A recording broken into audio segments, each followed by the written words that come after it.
Al-Tabari is the one that tells the story about Muhammad visiting his adopted son's wife. The curtain blows, he sees her half naked, and then he is sexually aroused by what he saw. Does it actually say that? In other words, Muhammad lusted after the daughter of his adopted son. Now, what does Jesus Christ say about this? Jesus Christ says that if you look at a woman with lust in your heart, you've already committed adultery with that woman. Muslims try to tell us that Muhammad is sinless, and yet how many of them would consider it sin to feel sexually aroused by another man's wife? That's why they have hijab. All of them would, Control themselves. right? So the point is, ladies and gentlemen, I'm not telling you that story. Al-Tabari is telling you that story. You've got the story there, I can see it. It's in volume 8 of Al-Tabari. You'd have to. It's just because the wording, I'm concerned. So I'm not denying what you're saying. I'm saying the wording I'm a bit concerned with. And maybe the wording's used a bit sensualization. Have you? Shall we pull up the words of Al-Tabari? It's to do with tafsir. How does somebody want to translate Arabic? We don't speak Arabic. No, we're talking about Al-Tabari and what Al-Tabari is saying. Yes, exactly. So, So, for example, I could say, you're here in a grey t-shirt with nice blue jeans, but I can also say, this sexy man here with his stomach out and his tight blue jeans and his bulge showing. How I want to word it and sensationalize you is the way we're translating it. Right, so brother, the thing is, you've jumped into a debate that you didn't hear the beginning of. So let's run back to the beginning and start the conversation again. Okay? So the point that I was making to the brother before he got upset and walked off is that I can demonstrate to you that Muhammad sinned according to Sharia law. Right? According to the Quran, who should you fear? Allah. And what happens if you fear someone other than Allah? It's shirk. Right? I didn't say that, you all heard him say it. If you fear someone other than Allah, it's shirk. And do you know the Quranic verse that says, fear no one but Allah? Do you want to recite it for us? Okay, so the Quran says, fear no one but Allah. But now listen to what Allah testifies to about the heart of Muhammad. This is what it says. Behold, bear with us. Okay, yeah. Which surah is that? Yeah, bear with us, don't be rude. Yeah. So in Surah, we'll pull it up, 33, 37, it says these words, okay? It says, hold on to your wife and reverence God. Now that's talking to Zayd, the son of, the adopted son of Muhammad, right? And you hid inside yourself that which God decreed to be known. So Allah is testifying that Muhammad hid something. Why does Allah testify that Muhammad hid something? He says, you feared the people. Now remember, my Muslim brother said that the Quran says if you fear anyone other than Allah is shirk.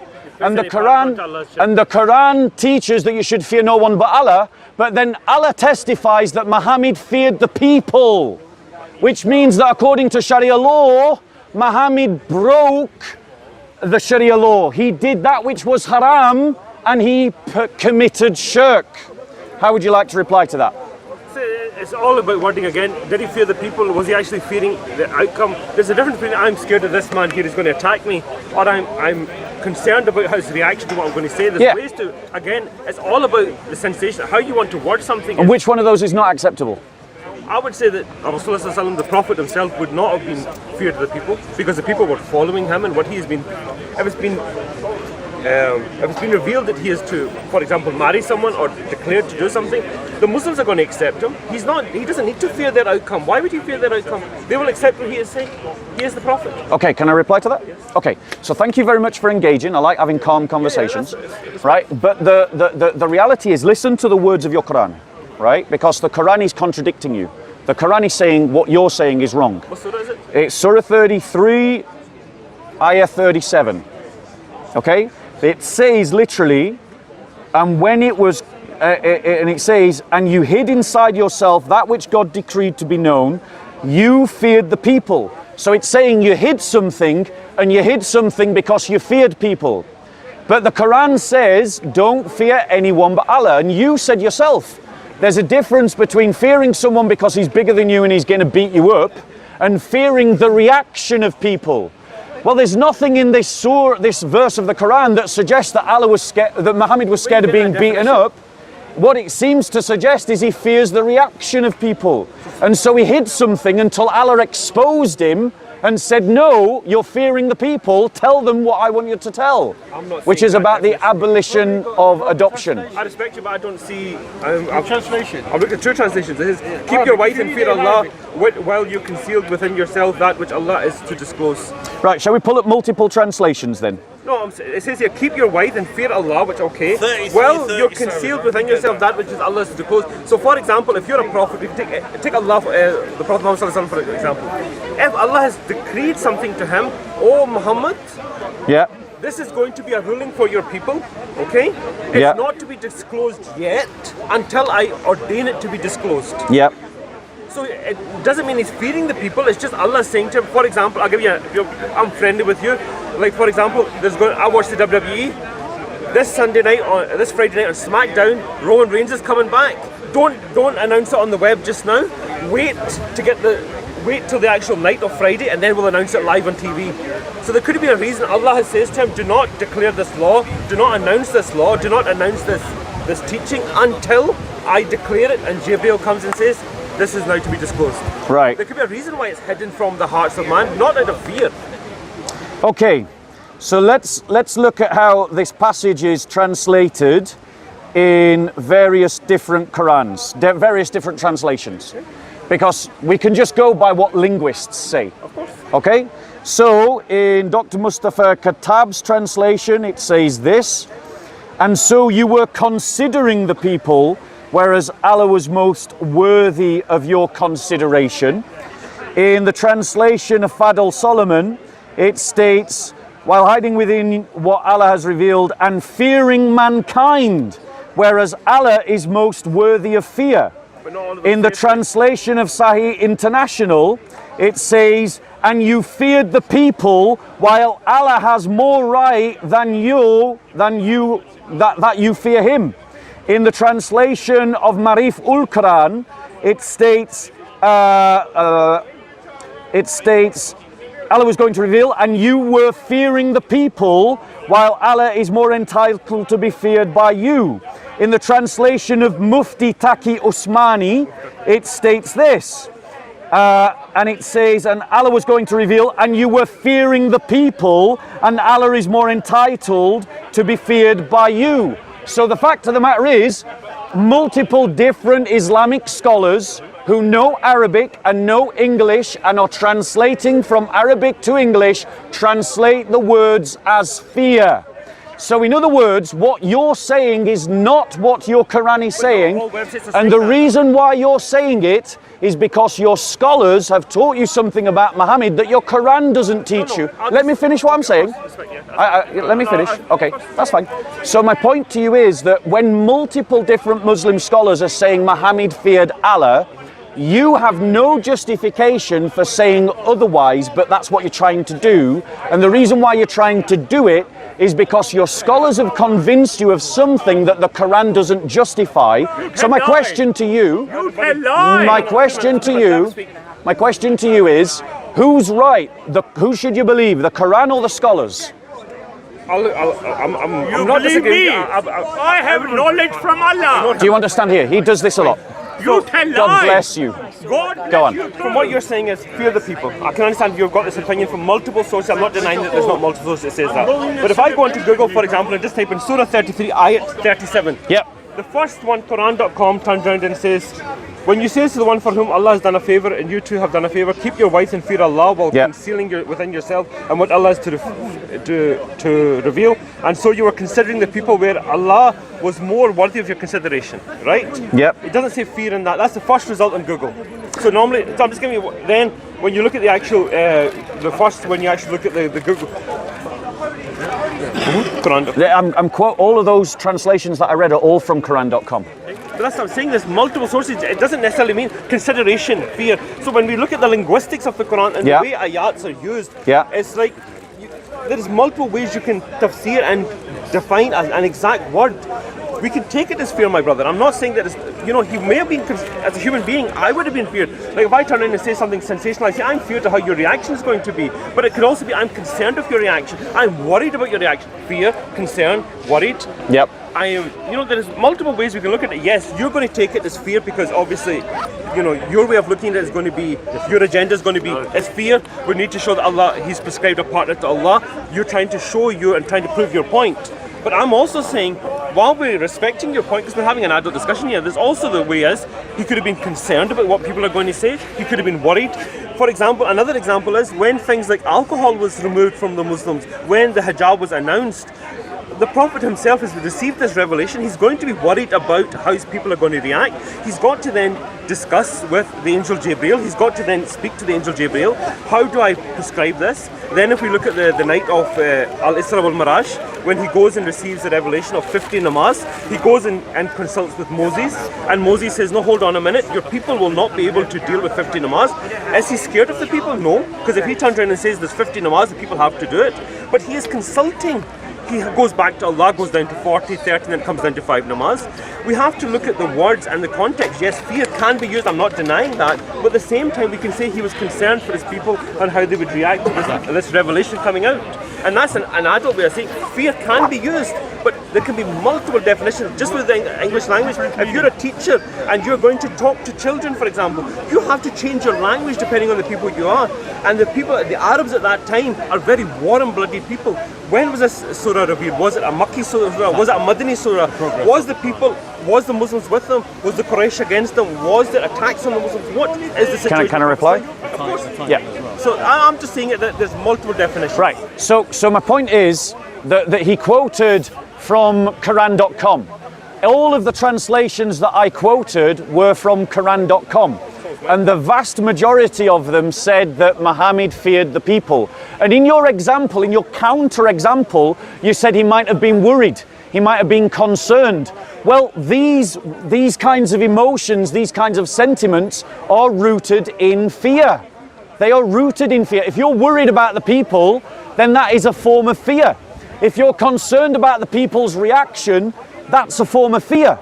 And if Muhammad is fearing the people, then he is contradicting what he is instructed to do in the Quran when the Quran says, fear no one but Allah. And no, can you have some manners, guys? Have some manners. Right, now, unfortunately, at this point, I have to raise my voice over other people because they have no manners. Right? They didn't interrupt you when you were talking, but they're quick to interrupt me. Yeah, exactly. Thank you. Thank you. Apology accepted. So, the reality is that the Quran is very clear that you should fear no one but Allah. And if you fear anyone but Allah, as you stated, according to Islam, that is shirk. To fear someone other than Allah. But Allah has himself testified to the fact that Muhammad feared the people. That's what the Quran says, and I'm sticking to what the linguists teach. I'm going to land. And the Quran states clearly in Surah 66:1, O Prophet, why holdest thou to be forbidden that which Allah has made lawful to thee? Thou seekest to please thy consorts, but Allah is oft forgiving, most merciful. So here, Allah again testifies that Muhammad has sinned. Because it says, O Prophet, why hast thou holden to be forbidden that which Allah has made lawful? So in other words, Muhammad, you've said something's forbidden, but I said it was acceptable. So in other words, Allah in 2 places has testified to the Muslims that your Prophet sinned. And yet you reject what your God says because your scholars say something different. I would personally believe that if we want to go with your opinion and say fear, okay? Yeah. There is ways to see it, right? So if I am scared of something, There is either I'm scared that there's going to be harm brought to me, or I can be scared of the outcome or reaction. Yeah. Okay? So you have to understand that the Arabs at that time, even if we want to go with your definition, are very warm-blooded people. They're very reactive. They're not like... Is it, sorry. Is it fear for the people or fear from the people? He's trying to say that he's scared from them. It could be for them. It says, no, it doesn't. It says that you feared the people. That's what it said. Yeah, but it's not you're afraid of what the people might go into error. It says that you hid something because you were scared of it. That's what the Quran says. I personally believe as much as you want to stay with fear, I will stay with the point that you can use the word fear. Yeah. It's not necessarily for the context you're taking. I think the word could be used correctly, but the context could be wrong. Because example, it's not as with the Quran, things cannot be taken as literal. There's many verses that you can go throughout the Quran and then you take it, but it doesn't necessarily, like the one where the sun rests on the muddy fields and all that. You can take things and take a literal. The Quran is not a literal sense like that, where there is verses. But there is verses which is taken in.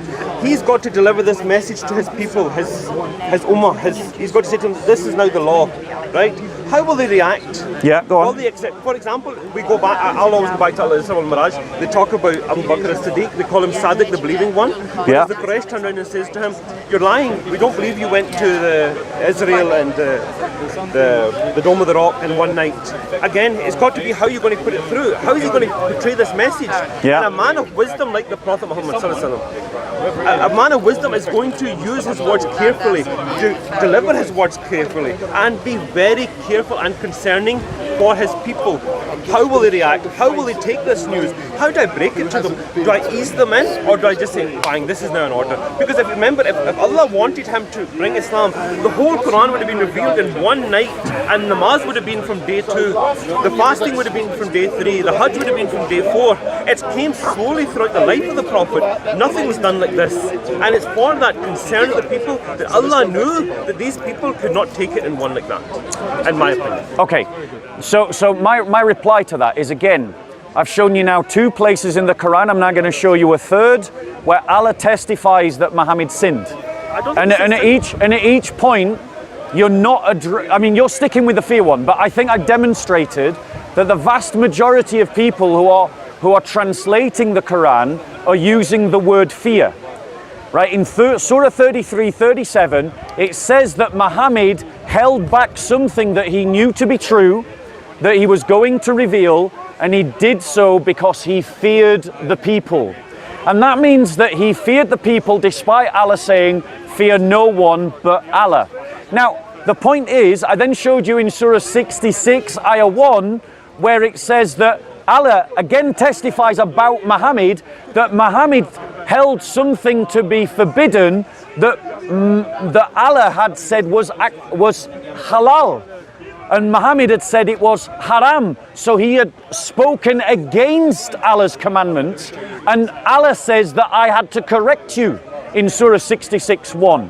In Surah 47:19, it says, "Know therefore that there is no God but Allah, and ask forgiveness of thy fault."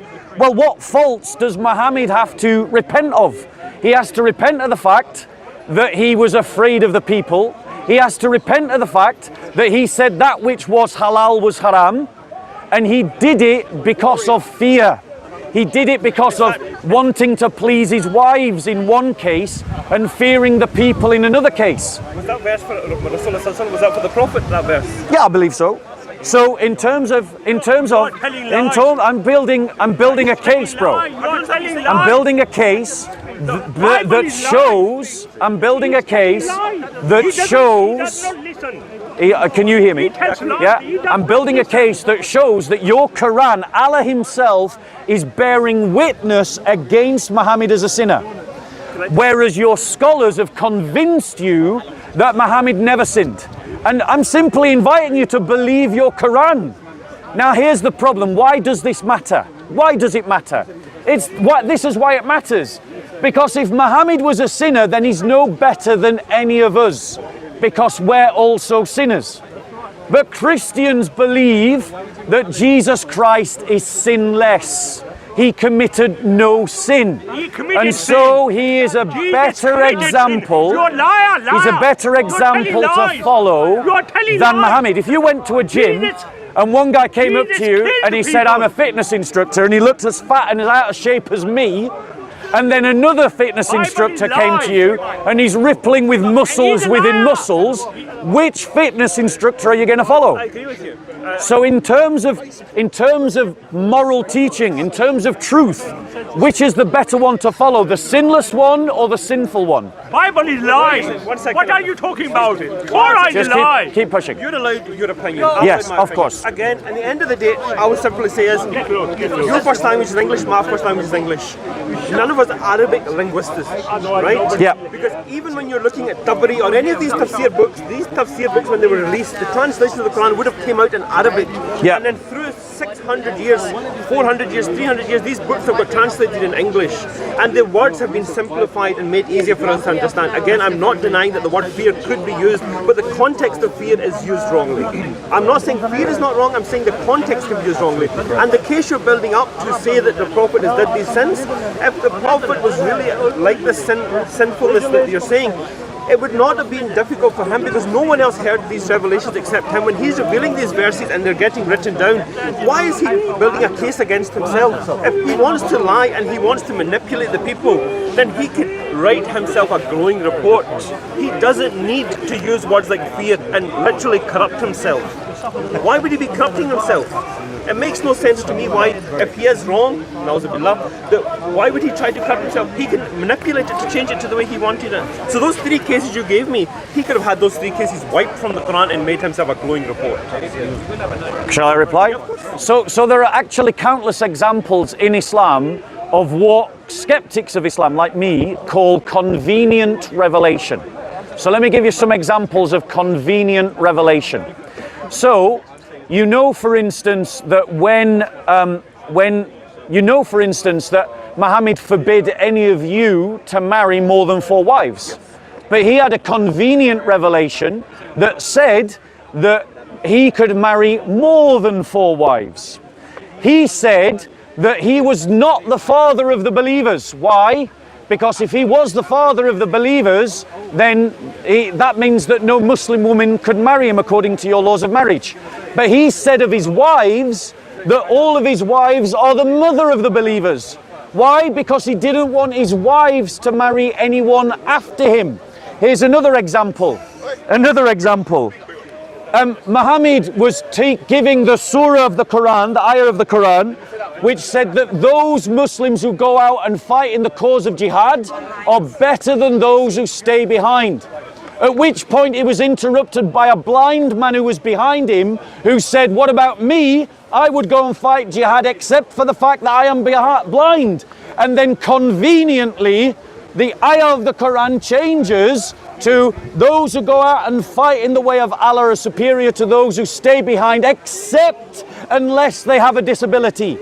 So there are countless examples of Muhammad's convenient revelations that get him out of a sticky wicket. I think Jesus slaughtered people. Keep going. Jesus slaughtered people. Why don't you tell the truth? Jesus slaughtered people. Yeah. Jesus killed children. You actually look at women, of his marriages men, were for multiple girls, reasons, not boys. for reasons. Okay, Sorry, could you stand a bit closer? I can't. Go on. In regards to the convenience example of the prophet having more wives, just going from even the Bible and Revelations, every prophet has had multiple wives. Majority of them did. David had how many wives? According to the Bible, some say over 300 wives. Solomon had at least 99. In fact, Solomon even was talked about a prayer in the Bible where he asked that he could sleep with all his wives in one night, but he forgot to. But again, we could say convenient revelation. You could say that for the Bible, then you could say that for any holy book. But again, we do not know the reason why Allah or the revelation came. We can say it's convenient because the circumstances behind it appears convenient to us because we're not godly. We're not prophetly. We are not from that. So if God has revealed a revelation, again, if you want to, a convenient revelation was when God again spoke. Kings 11:3. When God says to Muhammad sallallahu alaihi wasallam, tell your people read 50 namaz. Why is he telling us this story that it goes from 50 to 40 to 30 to 20 to 5? A convenient revelation would be read 5 namaz. Why is he telling us this difficult discussion process between him and God? Because like the previous prophets of Ibrahim and Moses, there is a discussion process between the prophet and God. Things go back and forward. God is very understanding and he understands the difficulties of people. As the revelation progress. Things have to progress. Nothing is straight away. There is going to be things which change like that. There's going to be things which do not change. And again, I personally believe that what you're saying is correct, but it's very selective, and it's also using definitions or sensationalization, in my opinion, that suits a narrative, which I could do the same with. Everybody's guilty of using a narrative, buddy. Again, we're lucky that we can talk like adults. Like a lot of people won't. And just so you know, I'm appreciating the fact that you are engaging like an intelligent adult. I really do. I know. I really do appreciate it. I do genuinely believe that anything that we put as convenient, if we were to then go through the Bible, the Torah, even go and bring a couple of Hindu scriptures, there will seem things that will seem convenient. But again, we have to look at it. So let me reply, because let's just understand the context of those two passages that I've cited. So Surah 66, Ayah 1. The reason why it was something that was Allah says, O Prophet, you have held to be forbidden that which I have made permissible, is because Muhammad used to go and visit his wives in a sequence, and one of his wives used to give them a honey drink, and that honey drink used to make Muhammad's breath smell. And Aisha was one of the wives that objected to the bad breath of Muhammad and made him promise not to go and see that particular wife, or not to go and see that particular concubine, right? This is Islamic tasfiyah. This is Islamic teaching, right? Don't. If you want to jump into this debate, be a part of the debate. But I'm talking to him. But the reality is, that means that and Aisha and another one of the wives conspired in their jealousy about Muhammad going to one of these wives to say to Muhammad that your breath smells. So it wasn't that his breath actually smelled, it was that they conspired to say your breath smelled because they were jealous, which means Aisha lied to the Prophet Muhammad, and Aisha is at the base of many hadiths, and Muslims believe that a liar shouldn't be trusted as a source of hadith, and yet so many of her hadiths you believe in. When it comes to Surah 33:7, it's that according to Al-Tabari, and he's telling a story, he's not giving tasfiyah. He's telling a story as to why he's going to tell a story as to why. Sorry, bear with me a second. I just need to regather my thoughts. I'm just going to regather my thoughts. Yes, maybe, but go away. He never criticizes Bible. It doesn't matter. He always criticizes. Carry on, brother. So, go away just now. He's a liar, please go away. Liar. So the reality is that according to Al-Tabari, he tells a story about why 33:7 was revealed. Al-Tabari testifies, and he's one of your earliest Islamic sources, that the reason why that verse was revealed is that he went to the place of the house of his adopted son Zaid, and saw his wife naked and was aroused by that, half naked. That's what Al-Tabari says. I'm not saying it, right? And that itself is a sin, my friend. To lust after someone else's wife, even your adopted son's wife. That's a big thing, bro. Yeah, go on. When it comes, sorry, these are just totally different things, but I just wanted to well this in my head. When it comes to looking at a woman lustfully, the first look, this is because Allah knows, He knows that we cannot avoid our eyes what's in front of us, right? Yeah. The first look is not sinful. The first look, you put your eyes down, you cover and you turn away, right? As for lusting, the way Tabari has worded it, I'm sure is not as sensationalized as you've worded it, right? Because again, Tabari has revealed this in Arabic. when he went to his adopted son's house and seen his wife, was she half naked? Was her veil not on? Was her hijab not on? Did something slip? We are not in that situation, and Tabari is many years after. Regardless, we're going back to 66:1, which is saying, "O Prophet, what has been prescribed for you, you should go for it," and not. Is your argument because that's a convenient surah for him, or is your argument for his fear? Because I'm not sure which argument. Right, so it's another example of a convenient revelation, because Muhammad was attracted to his adopted son's wife, but couldn't marry her because she was adopted, and under the laws of adoption, you couldn't marry your adopted son's wife because they were family to you, so they were haram. However, he then receives a convenient revelation in 33:7 that abolishes adoption completely. Now, the idea of abolishing something good is itself problematic. To say that something that is good like adoption should be abolished denies a good to people that they should be able to pursue. That's another problem. But this is an example of a convenient revelation. I don't think it abolished. It didn't abolish adoption. I think there is rules around adoption in Islam, which is a very complex matter in regards to giving the name, the rights to inheritance. This is for a jurist, someone that will understand the laws of Islam. This is totally different to revelation, and this is something I would say is more relating and more given to the laws of what you can inherit and what you cannot inherit, and what is your sons, your adopted sons, and what is yours and what isn't yours. When it goes back to Surah 66:1. The Prophet again, Allah is saying to him, what is prescribed for you, Ya Rasulullah? This is yours. You cannot be concerned about other people or worrying other people or upsetting other people. What is prescribed for you is yours, and this is what we call haqq. This is yours. You're right, take it. Yeah. Right? I don't again see the issue. Again, it could appear convenient, but again, it just depends on the context and how you want to take it. My biggest issue, which I find, sorry, what's your name, buddy? Bob. My name's Ayaz. Pleased to meet you. Nice to meet you, Ayaz. I find a lot of the things in the Quran, if you really want to understand it, and regardless of your religion or faith, you need to understand the surroundings behind it. Was this at the time of Makkah? Was this at the time of Medina? Which part of the Prophet's life this was in? What time was the Muslims in? I think everything in Islam. You know, one guy gave me a great example. He goes, well, in regards to hadiths, which we like to call like Tabari and that, these are like medicine books. And if I tell you to walk into books and read all the medicine books, you'll say, no use of these medicine books because I don't have all these illnesses, you know. Yeah. And you read the medicine book depending on the illness of which you've got. The hadith is like that. You will turn to that hadith depending on what you need the advice and system. And Tabari is a great example. I'm not saying Tabari is not, but again, you need to go to someone. Tabari, if we read it in Arabic, I don't speak Arabic, you don't speak Arabic. You would go to a jurist, someone will be able to understand Tabari, what was his tafsir. Yeah. Because even when you look at the Imams like Hanafi, Shafi, Hanbali, Maliki, again there is going to be different opinions depending on the tafsir and how you want to interpret it, depending on again multiple avenues.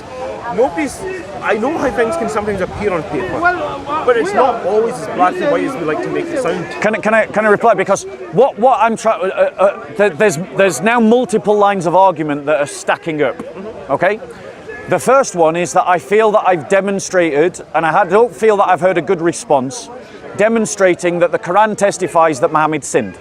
And as an auxiliary to that argument, I pointed out that Muslim scholars have convinced you to believe something that the Quran does not justify. And I want to give another example of the same. Another example where Muslims believe something believe something based upon what scholars say, not based upon what the Quran says. Because the Quran in Surah 6:150 forbids you from killing your children. And Muslims often boast that one of the things that Muhammad did when he came to the world is that he improved the situation of particularly women girls who used to be buried alive by the Quraysh. He stopped infanticide. But your same Muslim scholars have convinced you that abortion is not killing your children. But yet every geneticist, every embryologist who has ever spoken on this matter agrees that life begins at conception. No exception. Please don't interrupt. Please don't interrupt. And so your scholars are saying to you that you can have abortions in certain circumstances, But your Quran is saying to you that it's haram to kill your children. And so once again, what your scholars tell you and what your Quran tells you are two different things. And therefore, my friend, what I'm saying to you is that Muslims are beholden to their scholars, and their scholars are misleading them about the Quran. They lied to you about your Quran over and over again. You are the biggest liar. Muslim scholars used to tell you that every single Quran in the world was the same. They're not. Different Qurans are different. Jesus crucified. Do you want me to show you people. Surah 6? Surah 6, 150, or have you found it for yourself? You never criticize Bible. In regards to the way You that the never Quran is taught, criticize Yeah. Bible. Surah 39, Ayat 6. Even though you look at Bukhari Sharif, they will talk about the stages of embryology. Yeah. It is like a leech-like substance. Leech-like Yep. substance will cling on. Yep. Cling on, it'll then Yep. develop a small bone. Yeah. And then it'll go from there, and then the soul will be breathed into it. Some scholars will say, I don't have the quotation here to quote exact. He's already been debunked. Bro, don't let them. They're professional hecklers. Then the angel will say, shall I Do you want to stand here? Okay. The angel will say, shall I breathe the soul into it? And then the soul breathes into it. I don't believe that's an argument. I believe that in regards to the embryology, it has been discussed to death, and it has been. The Quran does not it's very clear on the stages of embryology in the Quran. That's not something which I will argue with, because that is something which has been done to death by everybody. I mean, it's a separate topic about whether the Quran is accurate, because the Quran describes bone and then flesh covering bone. However, we already know that that's scientifically inaccurate, because bone and flesh grow together from the mesoderm. So that's just a scientific error in the Quran, but that's a separate issue. My point to you is that every embryologist who's ever spoken about this says that life begins at conception. That's when life begins. And the Quran says it's haram to kill your children. But your scholars have convinced you that abortion is halal in certain circumstances. Can I speak, yo?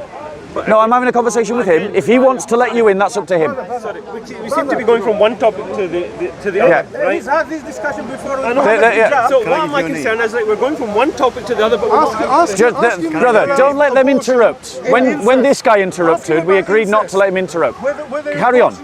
in regards to that's a totally separate. We were basically talking about from the inception of our discussion was, did the Prophet sin? Did the Prophet fear the people? Yeah. And the topic, which because if we keep going on to topic after topic, let's stick to the topic. Yeah. In regards to embryology, it's been done to death. You go to any they for kill example, their children. any scholar Are will they be able to discuss Christian? that into a much clearer opinion and Christian, definition. But I believe the Quran is giving a very definitive answer in Are they regards to embryology, Yeah. which is not ambiguous. No, because they're there is not parts Christian. that You are just ambiguous say in non-ambiguous verses. killing Yeah. children and babies is sin. Go on. But as for this here, in regards to Surah 66, Ayat 1, I don't believe this is convenient. This is just Allah telling His Prophet that what is halal for you, go ahead and do it. Yeah. It's not convenient for him. It's not going into great detail to say that he has to do X, Y, Z. Yeah. It's basically reaffirming it. So that's Ayat 66.1. In regards to the fear aspect, I believe it's just the wording and how you want to define it. There's different types of fear. In regards to the wife aspect, that the Prophet can have multiple wives and we can only have 4. Well, trust me, my wife's only going to let me have 1, but let's not get into that. Yeah. In regards to Are you the wife- disappointed? Can't answer that, this is on camera. All right, fair enough.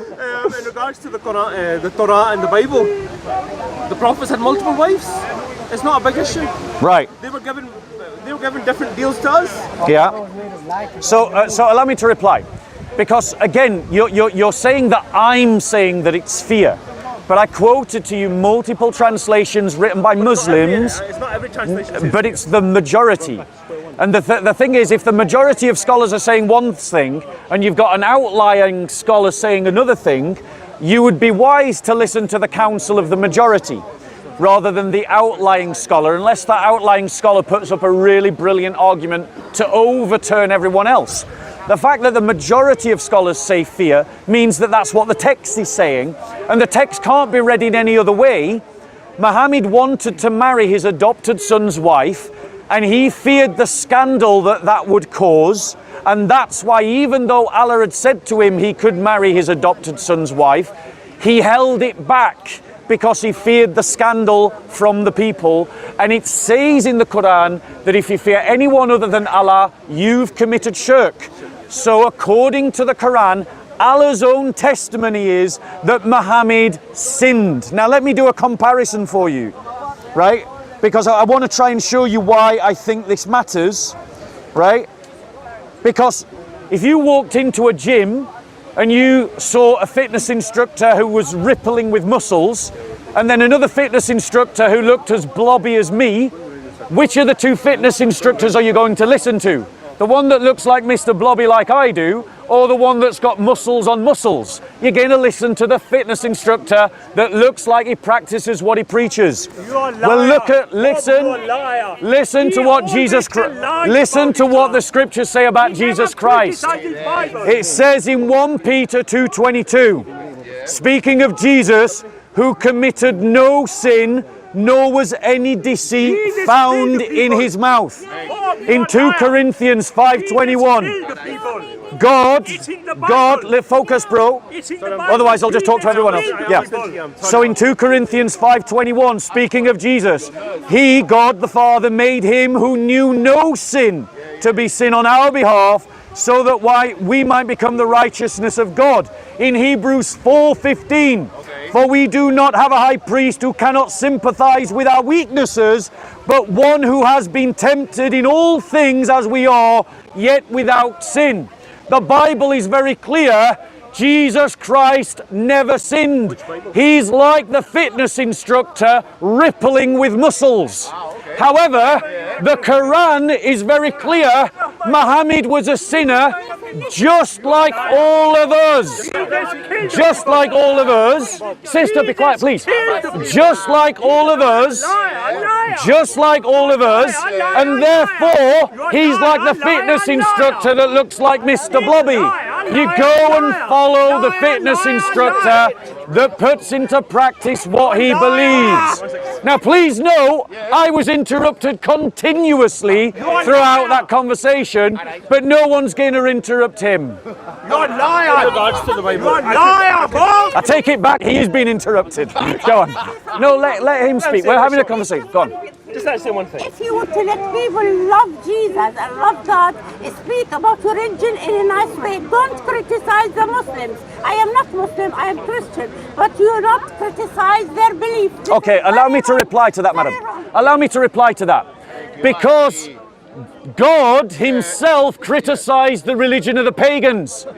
In Psalm, I think it was in Psalm 82, God said that their gods, speaking of the surrounding nations of Israel, are gods that they have made with their own hands. They have ears, but they cannot hear. They have eyes, but they cannot see. And they have mouths but they cannot speak.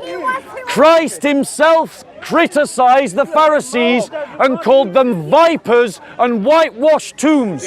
And Muslims in this corner, not this one, he's very kind, he's very gentle, he's a good guy, but there are lots of Muslims in this corner, madam, who come here every week criticizing the Christian faith. It is fair of Christians to criticize Islam when Muslims are criticizing Christianity, and more particularly, the Quran itself criticizes the Christian faith. So go on, now you reply. I would say in regards to, I need to go soon, right? So basically in a nutshell, in regards to the Bible, I could say which Bible, you know, which I can answer that. I'm just saying just generally, because the Bible itself has been refined and changed, written. They're screaming over me as well now, so let's just leave that. But in regards to the Prophet looking at his adopted son's wife, I am sure, not just on that one occasion, he will have seen her many times. Not in that condition, I'm not saying, but if he was, as you like to word it, lusting after her, he would have made this revelation long time and back to, I want to marry her. Why allow this marriage to proceed for so long, right? If it was going to be a convenient verse and he really liked this woman, there's nothing wrong with him then getting this convenient verse revealed way back at the start. You know, there's no, if it wanted to be convenient, he did not need to wait till that climax to reach to when he sees her there. If it wanted to be to that point and it was going to be really convenient, it would have been done back at the start. Yep. I believe that to say it's convenient, it could have been more convenient. If you want to make something convenient, it can be more convenient. I would just say to end it like that, I don't believe the Prophet feared his people. I think he was more concerned about how they're going to react. And you can look at many laws in Islam in regards to this. I would say in regards to the Bible and the quotation about Jesus being this fantastic fitness instructor, I would be careful with that one, because which Bible do we go for? Because Can I address that point, because you made it twice now? yes. So, which Bible do you go for? Here's my challenge. Find me a Bible that doesn't teach that Jesus is sinless and perfect. Because the reality is, until you can produce a Bible that teaches a different gospel than the one that I teach, then you don't have an argument. Because the reality is, Christianity is not like Islam. I'm inviting you to a better religion than Islam.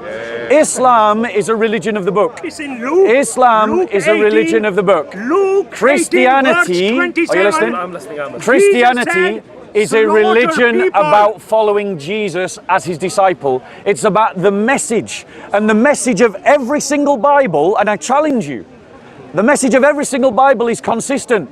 No, Christ, lies, who was lies. sinless, died on a cross, rose on the third day, Never. which confirmed his claims to be the Messiah.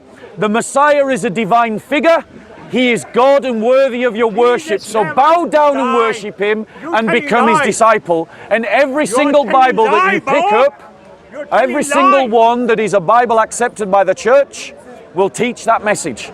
But my So anyone you my want. concern with the Bible is, what is the words of Jesus from? Like, if we go back to the Quran, even Yeah. if you want to argue the Quran and say there was convenient verses or he's feared and all the rest of it, all Qurans are going to date back to, whether you believe it or not, round about the peninsula of the life of the Prophet, right? Let's, for argument's sake, within the peninsula of the life Go of on, the go on. Prophet, right? Go on. Whereas every Bible we've got, is there one today that has actually been created or presented at the time of Jesus? Right. I can't seem to see anything from his time. Right, so let's address that point, because the point is based on a misunderstanding. The reality is, when Jesus was there 2,000 years ago, he didn't bring a book and he didn't give a book. He was the message. That's what it says in Hebrews chapter 1, that God has spoken to our people long ago in former times by the words of the prophets, but in this time has spoken to us in the person of his Son, the Word. That's what it says in a lie, Hebrews that's a chapter lie. 1, verses 1 That's to a lie, 4. you're telling Slight lies, paraphrase okay. on my part, not an exact quotation. Now, let me finish. Okay, no. But when Jesus was arrived, the Old Testament was the Bible. And actually, we do have a copy of the Bible from the 1st century. They're called the Dead Sea Scrolls. No, that's a lie. They were preserved by the Essene community lie. in the valleys of Qumran, in caves, and we found them in the 20th century. So yes, to answer your question, the Bible that Jesus read, the Bible that Jesus believed in, we have a copy of it from the time of Jesus. Furthermore, no scholar on earth, no scholar at all, not N.T. Wright, not Dr. Bart Ehrman, not Dr. Bruce Baxter, not Dr. James White, not Dr. Dan Wallace, all of them agree that all 27 books of the New Testament, all of them were written in the 1st century. There is no dispute on this question. Many lies. So the reality is, no scholar is arguing that the New Testament was written outside of the time of My Jesus. concern is that none of this is actually, like, if you go back to, like, for example, you says to me that the prophet has feared the people. This is convenient verses. He's telling his people. So everything we're talking about the Quran, whether it's negative or positive, regardless of which side it is, Yeah. we can turn around and say the prophet says this, the Sahaba said this, the prophet said this. It's a ping pong effect, right? Tabari and all these tafsir are after. But where is that ping pong effect with the Bible? Okay, you're talking about the Dead Sea Scrolls. This is pre-Jesus. Where have we got these books of the verbal communications of Jesus? Not his disciples, but him himself talking to his people saying, I am this and I am that. Not his disciples writing it, but these verbal narrations from Jesus himself. Where are these? Okay, so let me reply to that. So firstly, I do need to correct you. The Dead Sea Scrolls are contemporaneous to Jesus Christ. That's a lie. The Essene community was contemporaneous written to 700 Jesus Christ. years They were there after at the Jesus. same time You're a that liar, Jesus Bob. You're a was there. liar, Thank you very liar, much, liar. sister. God bless you. You are Thank you. liar. Wait till we have time. Okay, we'll talk later. Right, so bless her heart. You That's tell sweet. lies. So, are you listening, bro? Yeah, I'm listening. If you want, we swap, so he's not shouting in your ear. So my first point is that the Bible used by Jesus, we have a copy of it from the 1st century. It's called the Dead Sea Scrolls. Secondly, you're working to both a double standard and a false paradigm. The double standard is that as a Muslim, you're committed to the belief that Jesus gave an Injil. Well, let me flip the question on you. Where's that Injil? Because if you're going to say that my Bible is a distortion of your Injil, you've got to actually produce the Injil to prove that point. And you have no evidence at all of the Injil. But here's what I have. I have the quotations of church fathers like Clement of Rome, who quotes and references the gospel stories, showing that the gospel stories are first set earlier than him in 90 AD. I have the references of the Didache, which reference the traditions of Jesus before the 1st century. I have writings of the church fathers that quote the Gospels as early as 120 AD. And for them to quote the Gospels outside of Israel by 120 AD means that the Gospels must have been written early so that copies could be produced to arrive there. So the historical evidence demonstrates that those Gospels are early. They were made by the church, and the church was founded by Jesus Christ and the inheritor of his story. If you can believe that hadiths that were written hundreds of years later can go back to Muhammad because Muslims remembered the story, well, why can't Christians remember a story for less than 100 years? Because the way the hadith works is, so for example, lies. 1 second. Both tell lies. I will tell my son something, and then my son will tell his son something. Yes. But every time it's passed on, the name has to be written. So when you look at the hadith, it will say, this person, son of such and such, slave of such and such, son of such and such, heard this from it. Yes. And depending on how many, and this is why the hadiths, there may be 50, 60 versions of one hadith, because there'll be 50 people narrating it. Yes. So we have generally, we might not have the exact pinpoint accuracy of it, but we will have the crux of it coming back to a verified forum. Whereas I'm still confused. I know we've got the church fathers and the first 120 years and the reprints that I didn't hear you, but I can't find anything which is the exact words of Jesus. I can't find any exact verbal narrations of Jesus. I can't find Jesus talking in any of these books. Yep. This is my biggest issue, because they're all written by the church fathers. They're written by Paul, and they were written. Right, bear with me. Bear with me. After Jesus. Right, because here's the problem. Right, you're working to a false logic. You're assuming that Christianity must look like Islam. I'm inviting you to something better. The Christian faith existed before the Gospels. The Christian faith is not founded on the writing of the Gospels. It's not founded on the writing of the epistles. If you read the New Testament carefully, it's clear that the church was there before the New Testament was written, and that they had a faith that the writings speak into and speak about. So in other words, the faith came first and the book came second. Never. So what's important is not whether we can find the book of Jesus' day, let me finish, but whether the message is the same. And there is no doubt by anyone who has studied this, the church has consistently taught that Christ is the Messiah, that Christ was crucified, that Christ rose from the dead, he ascended into heaven, and he is coming again in glory to be the judge of the world. And that we glorify Father, Son, and Holy Spirit. Now, you talked about hadiths. Let's just look at one of your sources of hadiths. Aisha. Aisha is caught red-handed lying to Muhammad. She lies to Muhammad. She says to Muhammad, your breath smells when you drink the honey drink. No, I'm going to finish. Right?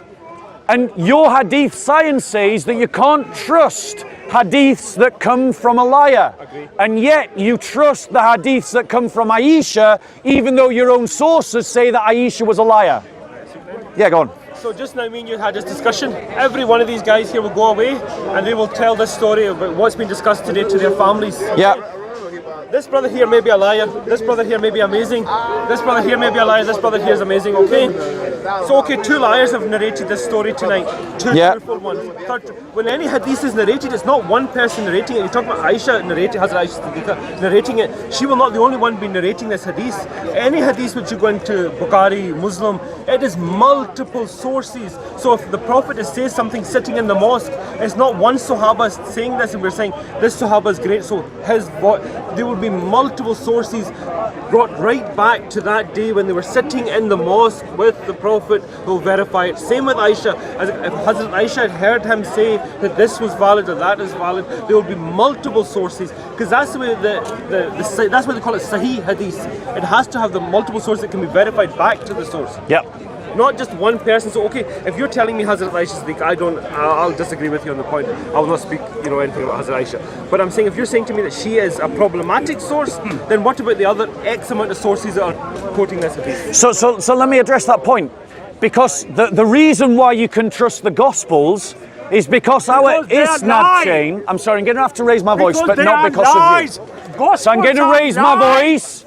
Not because of this good man here, but because of my constant heckler. So I apologise. I'm not trying to be aggressive or rude. However, the reason why you can trust the Gospels is because our Isnad chain is only one or two people. That's as far as our Isnad chain needs to go before the book is written.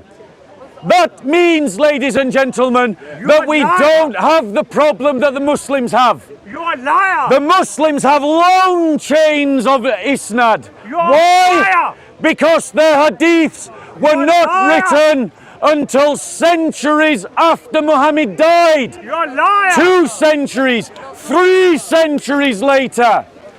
The brother does not know and does not recognize that the Shia accuse the Aisha of lying to Muhammad. You're a liar! They don't agree upon which hadiths to believe in. So Muslims themselves cannot agree upon which hadiths to believe in. By contrast, every Christian agrees in the belief of the 27 books of the New Testament. It has universal agreement, 100% acceptance. We know who wrote them. We know when they were wrote, ladies and gentlemen. However, here's the problem with hadiths. In the time when the hadiths were being created, particularly when the Abbassids and the Umayyads were fighting and overturning one another. I think it was the Abbassids that overthrew the Umayyads, or the Umayyads, which way was it? I always get it mixed up. Yeah. In that period of time, in a time of Islamic revolution, many false hadiths were created. So what is to stop someone creating a hadith that they want to believe in and then just attaching it to an Isnad chain that they already know is accepted by people, in a time when everyone was making up hadiths? And we have examples of hadiths being made up that are demonstrated or called Sahih when they are clearly fake. And we can demonstrate that, ladies and gentlemen. And that's the problem with hadith science. Bob, I'm going to have to go just about 5 minutes. I'll just say, I know you're saying that there's 2 people, 1 or 2 people in regards to the Bible and your teachings. Yeah. It's a lot easier for 2 people to, so if there's 10 people witnessing us, or there's 2 people witnessing us, it's a lot easier for 2 people to go home and tell a lie than 10 people to go home and tell a lie. Right? If 10 people were sitting with the Prophet, I am Messiah. Even if the chain of narration goes back 3,000 years, it's a lot more if I'm alive, verifiable than 2 people. Yeah. Bob, you are a liar. Go on. You're a liar, So liar. Here. We can say, I said this, you said this, but 10 people around us is witnessing this conversation. If only 2 people were witnessing it, then it's more problematic than it would be 10 people. Because 10 people, you're going to have a more accurate representation of what's happened here. Yeah. Shall I reply? Of course. Okay, you need to go. I just want to say, what's your name? Iyaz. Iyaz. Look, Iyaz, I come to this corner every week. To tell lies. Very often, to tell lies. The debate breaks down because the person I'm talking to doesn't have the mental competence or emotional Every ability Bob to have a lies. decent conversation. So I just want to say thank you for a really decent, well-mannered and polite conversation. I appreciate it very much. Lies. As a sign of my gratitude, You tell I want to lies give you a gift. every It's the New week. Testament. Have a read of that. And then, That's- you know, that's get lie, in touch lie, with me, bro, lie. with your toughest questions. Because honestly, Christian whilst I copied appreciate the fact Torah. you've tried to give a defense of your religion, at no point have you been able to respond to the arguments that I've made in a way, Because in you my told opinion. the lies. I'm not convinced by your responses. To be honest with you, if the scholars here, Yeah. There's no scholars in this park. I'll say there's a lot of people that's 100% better than me, and if they cannot convince you, then I'm not going to convince you. Yeah. But again, sorry just to interrupt you, and it tells you this in the Quran, that there is people whose hearts are like stones. When the water gushes against it, some will melt, some will split in half, Yeah. some will harden. And no disrespect to you, Bob, because obviously we've had a good conversation. If your heart is already hardened and not willing to feel that impact, then unfortunately, regardless of who speaks to you, You've preached a good sermon to yourself, brother, and I hope you put it into practice. Luke, All right. God bless you. You look after 18, yourself. Right. verse 27. Okay. Jesus Shall said, we do a wrap up? slaughter people. So, Jesus said, so slaughter I'll stand here. I'll stand here. Bob, you're a I'll stand. You stand there, bro. liar. So, right. The reality is, guys. The reality is, guys. What's the reality? The Muslims were challenged about the fact that Allah in his Quran testifies to the fact that Muhammad committed sin. And Muslims have been convinced by their scholars to deny the testimony of Allah, that Muhammad was a sinner. And why does this matter? Because if Muhammad was a sinner, then he's no better than any of us. So why should any of us follow him? But the Bible is very clear. Jesus Christ was sinless, and he founded the perfect covenant that we are called to follow. And the man that is sinless is a superior teacher to the man that is sinful.